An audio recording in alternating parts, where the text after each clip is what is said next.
1909 ಮಾರ್ಲೆ Minto ಸುಧಾರಣೆ ಅಥವಾ ಭಾರತ ಸರ್ಕಾರ ಕಾಯ್ದೆ ಅಂತ ಕರಿತೀವಿ.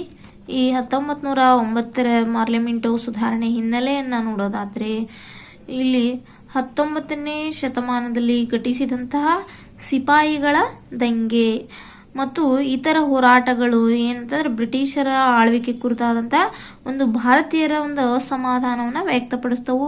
ಇದರೊಡನೆ ಭಾರತೀಯರ ಒಂದು ವಿದ್ಯಾವಂತರಿಂದ ಏನಂತಂದ್ರೆ 1885ರಲ್ಲಿ INC ರಾಷ್ಟ್ರೀಯ ಕಾಂಗ್ರೆಸ್, ಭಾರತೀಯ ರಾಷ್ಟ್ರೀಯ ಕಾಂಗ್ರೆಸ್ ಏನಾಗುತ್ತ ಸ್ಥಾಪನೆಗೊಳ್ಳುತ್ತಾ ಭಾರತೀಯರ ಒಂದು ಹಿತಾಸಕ್ತಿಗಾಗಿ ಬ್ರಿಟಿಷರನ್ನ ಒತ್ತಾಯಿಸಲಾರಂಭಿಸುತ್ತ ಆ ಒಂದು ರಾಷ್ಟ್ರೀಯತೆ ನೆಲೆಗೊಳ್ಳುತ್ತಿರುವಂತಹ ಒಂದು 20ನೇ ಶತಮಾನದ ಆರಂಭದಲ್ಲಿ ಅಂದ್ರೆ 1905ರಲ್ಲಿ ಏನಂತಂದ್ರೆ ಬ್ರಿಟಿಷರು ಏನ್ ಮಾಡ್ತಾರ ಅಂತಂದ್ರೆ ಮೊದಲು ಸಿಪಾಯಿ ದಂಗೆ ಆಗುತ್ತಾ ಅಲ್ಲಿ ಕೂಡ ಭಾರತೀಯರ ಒಂದು ಏನು ಹೊರ ಹಾಕಿರ್ತಾರಲ್ಲ ಆಕ್ರೋಶವನ್ನ ಅದನ್ನ ಕಂಡಿರ್ತಾರ, ಮನಗಂಡಿರ್ತಾರ.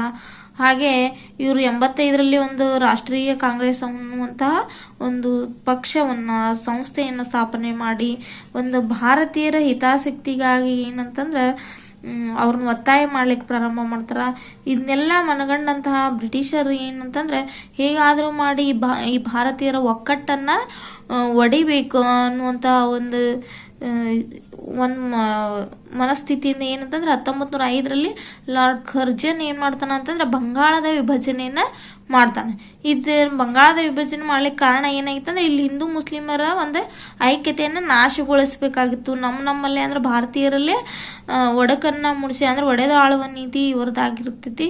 ಆದ್ರಿಂದ ಇಲ್ಲಿ ಹಿಂದೂ 1905ರಲ್ಲಿ ಲಾರ್ಡ್ ಕರ್ಜನ್ ಬಂಗಾಳ ವಿಭಜನೆ ಮಾಡ್ತಾನೆ.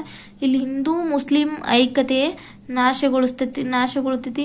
ಈ ಕೋಮು ಆಧಾರಿತ ವಿಭಜನೆಯನ್ನ ವಿರೋಧಿಸಿ ಏನಂತಂದ್ರೆ ಭಾರತೀಯರ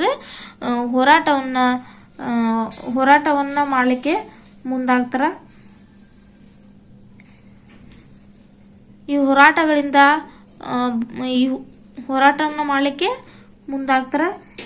ಈ ಹೋರಾಟಗಳಿಂದ ಭಾರತದಲ್ಲಿನ ಆಡಳಿತಾತ್ಮಕ ಸುಧಾರಣೆಯ ಅಗತ್ಯವನ್ನು ಬ್ರಿಟಿಷರು ಏನ್ ಮಾಡ್ತಾರ ಅಂದ್ರ ಮನಗಾಣ್ತಾರ. ಮುಂದುವರೆದು ಏನಾಗುತ್ತ ಅಂತಂದ್ರೆ ಇಲ್ಲಿ ಮಂದಗಾಮಿ ಆಗಿರುವಂತವ್ರು ಏನ್ ಮಾಡ್ತಾರ ಅಂತಂದ್ರ ತೀವ್ರಗಾಮಿಗಳಾಗಿ ಪರಿವರ್ತನೆಗೊಳ್ತಾರ.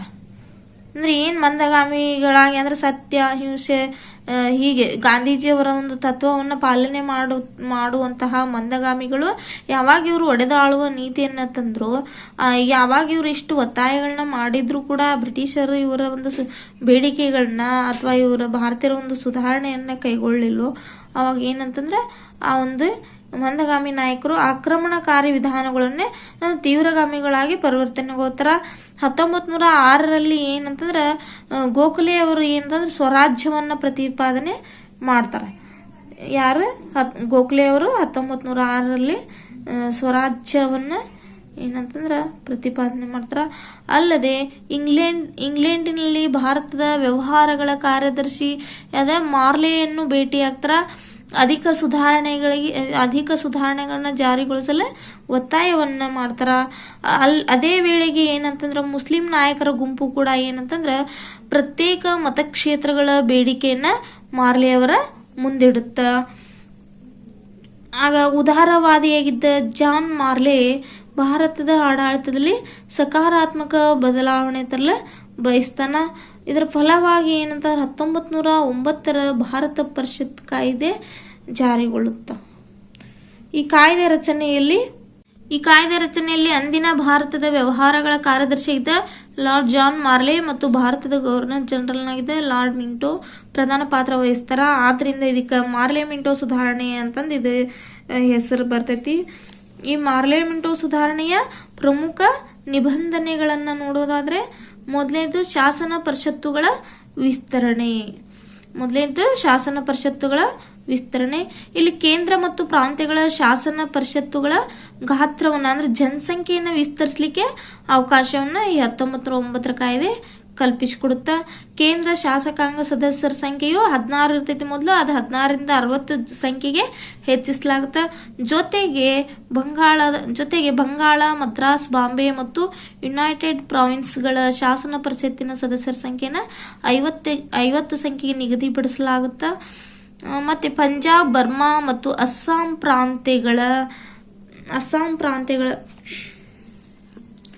ಪ್ರಾಂತ್ಯಗಳಲ್ಲಿ ಶಾಸನ ಪರಿಷತ್ತಿನ ಸದಸ್ಯರ ಸಂಖ್ಯೆಯನ್ನು 30ಕ್ಕೆ ನಿರ್ಧರಿಸಲಾಗುತ್ತೆ. ಒಟ್ಟಾರೆ ಹಿಂದಿನ ವಿವಿಧ ಭಾರತ ಪರಿಷತ್ ಕಾಯ್ದೆಗಿಂತ ಈ ಕಾಯ್ದೆ ಏನಾಗ್ತಾ ಸಫಲವಾಗ್ತೈತಿ ಅಂತ ಹೇಳ್ಬಹುದು. ಇನ್ನು ಎರಡನೇದು ಶಾಸನ ಪರಿಷತ್ತಿಗೆ ವಿವಿಧ ವರ್ಗದ ನೇಮಕ. ಅಂದ್ರೆ ಏನು ಶಾಸನ ಪರಿಷತ್ ಇರ್ತಿತ್ತಲ್ಲ ಅಲ್ಲಿ ಬೇರೆ ಬೇರೆ ವರ್ಗಗಳಾಗಿ ಏನಂತಂದ್ರೆ ಅಧಿಕಾರಿಗಳ ನೇಮಕ ಮಾಡ್ಕೊಂತಾರ. ಅದರಲ್ಲಿ 4 ವರ್ಗದ ಸದಸ್ಯರನ್ನ ನೋಡ್ಬೋದು. ಮೊದಲನೇದು ಪದನಿಮಿತ್ತ ಸದಸ್ಯರು. ಪದನಿಮಿತ್ತ ಸದಸ್ಯರೊಳಗೆ ಯಾರು ಬರ್ತಾರ? ಗವರ್ನರ್ ಜನರಲ್ ಮತ್ತು ಆತನ ಕಾರ್ಯಕಾರಿ ಮಂಡಳಿಯ ಸದಸ್ಯರು ಸೇರಿರ್ತಾರ. ಎರಡನೇದು ನಾಮಕರಣಗೊಂಡಂತ ಅಧಿಕಾರಿ ಸದಸ್ಯರು ಬರ್ತಾರ. ಆ ನಾಮಕರಣಗೊಂಡಂತ ಅಧಿಕಾರಿ ಸದಸ್ಯರಲ್ಲಿ ಯಾರು ಇರ್ತಾರಂದ್ರೆ ಗವರ್ನರ್ ಜನರಲ್ನಿಂದ ನಾಮಕರಣಗೊಂಡ ಬ್ರಿಟಿಷ್ ಸರ್ಕಾರದ ಅಧಿಕಾರಿಗಳು ಆಗಿರ್ತಾರ. ಹಾಗೆ ಮೂರನೇದು ನಾಮಕರಣಗೊಂಡಿಲ್ಲದ ಸದಸ್ಯರು. ಅಂದ್ರೆ ನಾಮಕರಣಗೊಳ್ಳದೇ ಇರುವಂತಹ ಸದಸ್ಯರು ಯಾರು ಬರ್ತಾರೆ ಅಂದ್ರೆ ಗವರ್ನರ್ ಜನರಲ್ನಿಂದ ನಾಮಕರಣಗೊಂಡ ಬ್ರಿಟಿಷ್ ಸರ್ಕಾರದ ಅಧಿಕಾರಿಗಳಲ್ಲದ ಸದಸ್ಯರು. ಇನ್ನ 4ನೇದು ಚುನಾಯಿತ ಸದಸ್ಯರು ಬರ್ತಾರೆ. ಚುನಾಯಿತ ಸದಸ್ಯರು ಅಂದ್ರೆ ಭಾರತೀಯರಿಂದ ಪರೋಕ್ಷವಾಗಿ ಚುನಾಯಿತರಾದ ಸದಸ್ಯರು ಇದರಲ್ಲಿ ಸೇರಿರ್ತಾರೆ.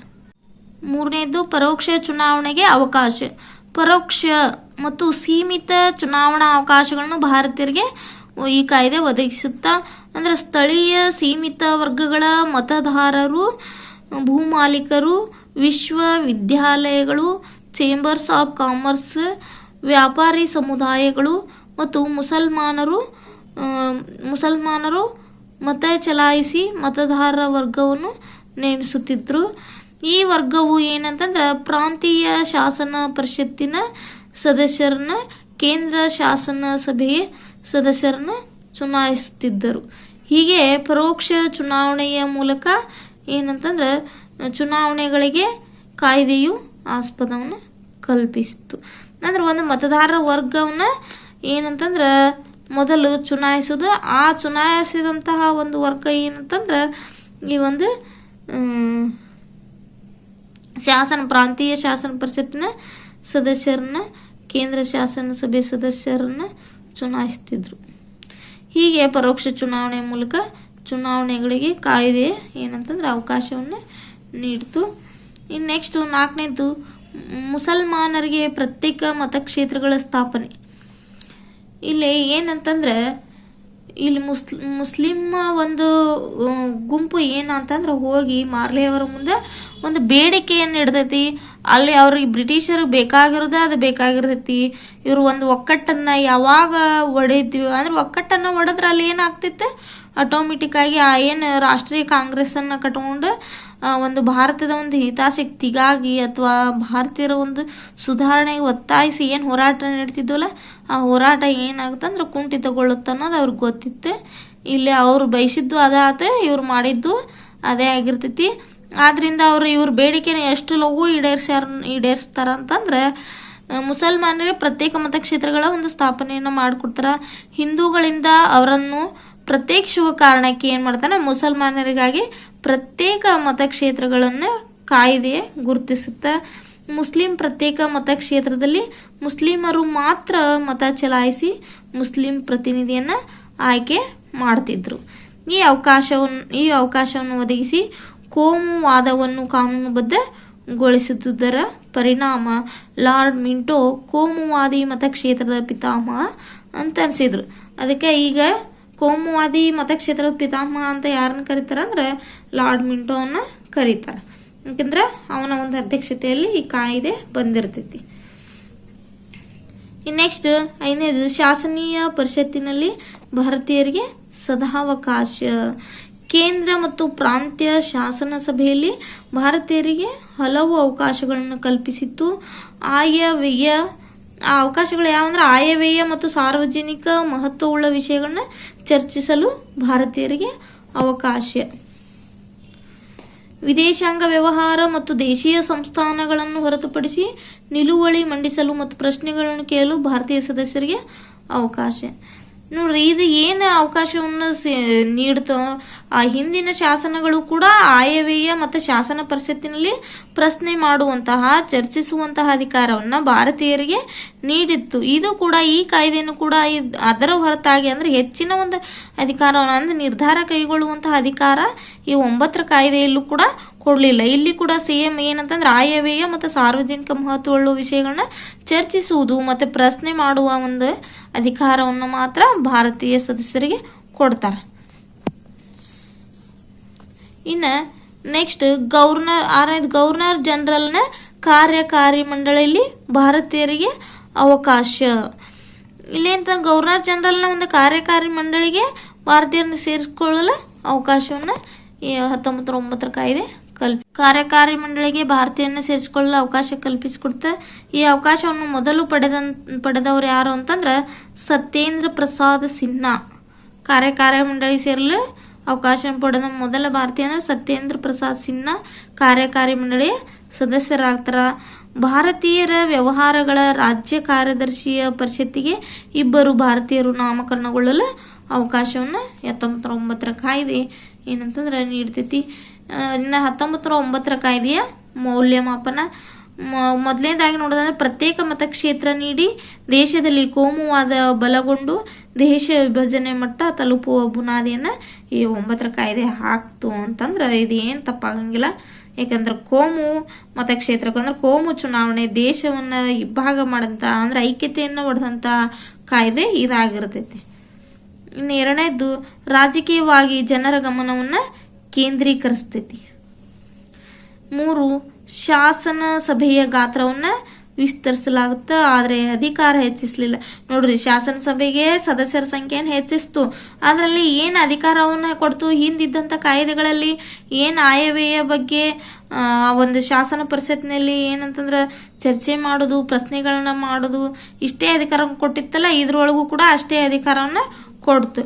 ಬಟ್ ಅದು ನಮ್ಮ ಭಾರತೀಯರಿಗೆ ಏನಂತಂದ್ರೆ ಅರ್ಥ ಆಗ್ತಿದ್ದಿಲ್ಲ. ಆದರೂ ಕೂಡ ಏನಂತಂದ್ರೆ ಕೆಲವರು ಏನು ಕೇಳ್ತಿದ್ರು ಅಂದ್ರೆ ಅಧಿಕಾರಗಳನ್ನ ಕೇಳ್ತಿದ್ರು, ಅಧಿಕಾರ ವಿಸ್ತರಣೆಯನ್ನ ಕೇಳ್ತಿದ್ರು, ಬಿಟ್ಟು ನಮಗೆ ಸ್ವತಂತ್ರ ಕೊಡ್ರಿ, ಸಂಪೂರ್ಣ ಸ್ವರಾಜ್ಯ ಕೊಡ್ರಿ ಅಂತ ಕೇಳ್ತಿರ್ಲಿಲ್ಲ. ಹಾಗಾಗಿ ಈ ಶಾಸನಗಳು, ಈ ಸರ್ಕಾರದ ಕಾಯ್ದೆಗಳು ಏನಂತಂದ್ರೆ ಮೇಲಿಂದ ಮೇಲೆ ಬಂದವು.